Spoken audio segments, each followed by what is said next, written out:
खबर आपको दें कि कराची के इलाके साइट एरिया में शादी की तकरीब में हवाई फायरिंग के बाइस पूरा इलाका तरतड़ाहट से गूंज उठा। शदीद हवाई फायरिंग से इलाके में खौफ व हिरास फैल गया। मजीद जानते हैं डॉन न्यूज के नुमाइंदे बिलाल खान से, जो इस वक्त लाइंस एरिया के इलाके में मौजूद हैं। बिलाल, बताइए मजीद क्या अपडेट्स हैं?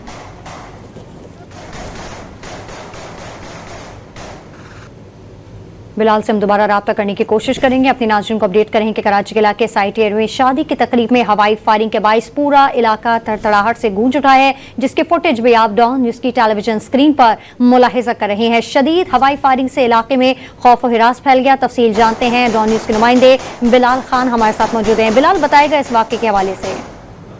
जी बिल्कुल, देखिए साइट एरिया मेट्रोविल के इलाके में शादी की तकरीब में हवाई फायरिंग की गई। मुतअद्दिद अफराद छोटे बड़े हथियारों से फायरिंग करते हुए दिखाई दे रहे हैं। वीडियो सामने आने के बाद ताहाल पुलिस ने किसी को भी गिरफ्तार नहीं किया। मुसलसल फायरिंग के दौरान अतराफ की चंद घरों की दीवारों पर भी गोलियां लगी, जबकि दिन दिहाड़े शदीद से हवाई फायरिंग के बाद इलाके में खौफ व हरास फैल गया। पुलिस हुकाम की जानिब से ये कहा गया है कि जो फुटेजेस हैं वो सामने आ चुकी हैं और मुल्जिमान को जल्द गिरफ्तार कर लिया जाएगा, जबकि ये एक शादी की तकरीब में छोटे बड़े हथियारों से फायरिंग की गई है। जी, बहुत शुक्रिया तफसीलात देने के लिए मोहम्मद बिलाल।